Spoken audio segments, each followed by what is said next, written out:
die opskrif daar, briewe aan die 7 gemeentes van Asië, eerste brief aan Efese. Dan gaan ons na die tyd ook net 'n oomblik kyk, Lukas 24 vers 50 en verder.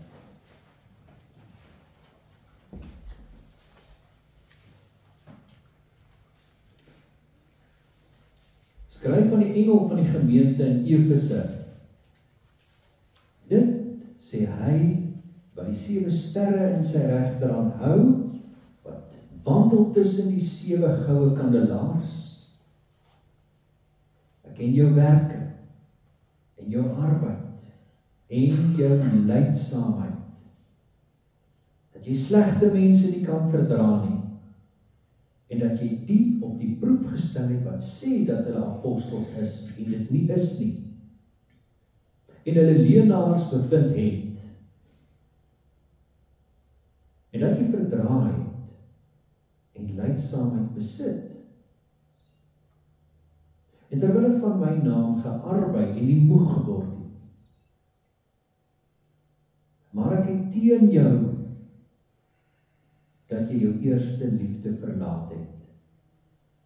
Onthou dan waarvandaan jy uitgeval het, en bekeer jou en doen die eerste werke. Anders kom ek gou na jou toe en sal jou kandelaar van sy plek verwyder as jy jou nie bekeer nie. Maar dit het jy, dat jy die werke van die Nikolaïte haat, wat ek ook haat. Wie oor het, laat hom hoor wat die Gees aan die gemeente sê. En hom wat oorwin, sal ek gee om te eet van die boom van die lewe, wat binne in die paradys van God is. Dit het sover ons skriflesing, mag die Here verheerlik word deur die verkondiging van sy woord. Geliefdes, kom ons lees ook in Lukas 24 vers 50.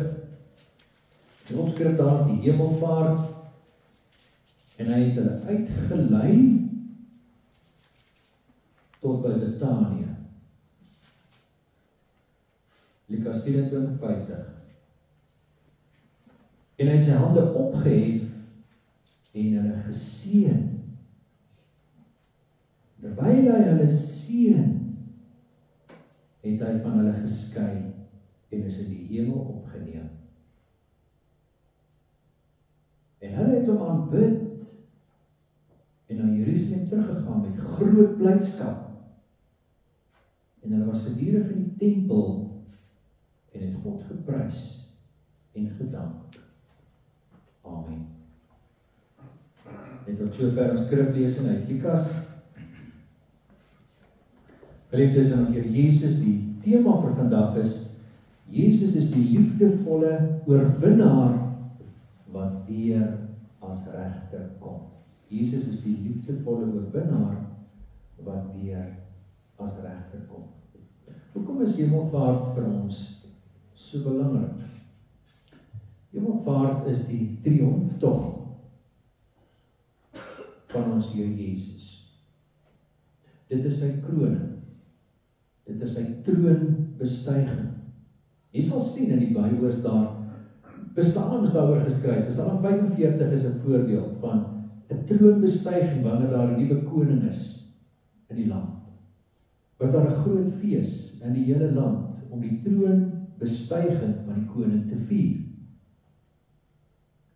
Groot fees gereël waar soveel as moontlik van die volk bymekaar was om te juig oor die nuwe koning wat nou regeer, wat nou die mag oorneem, wat nou mag gaan uitoefen oor die land, wat regverdig gaan oordeel sodat daar nie onreg in die land kan wees nie, wat met wysheid sal regeer.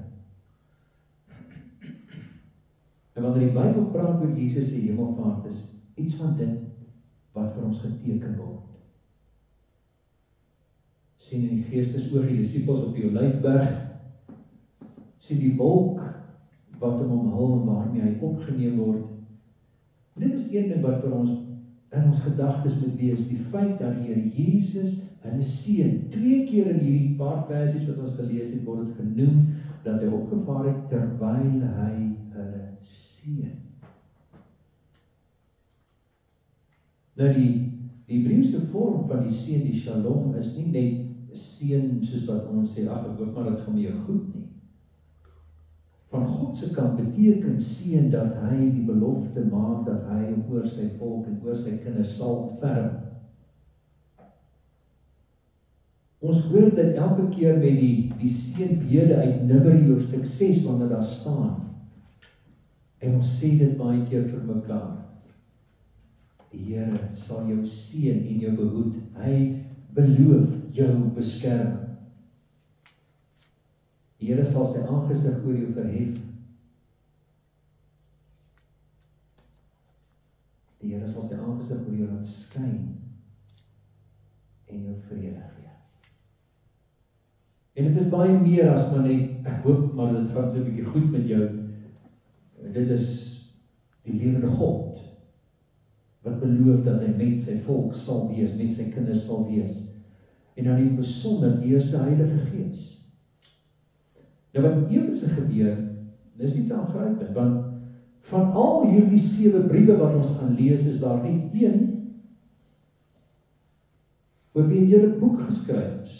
Die boek van Efesiërs is vir hierdie gemeente spesiaal geskryf, maar ook vir ons as kerk.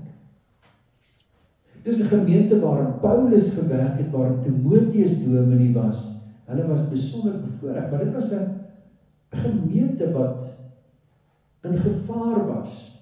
Dit was 'n gemeente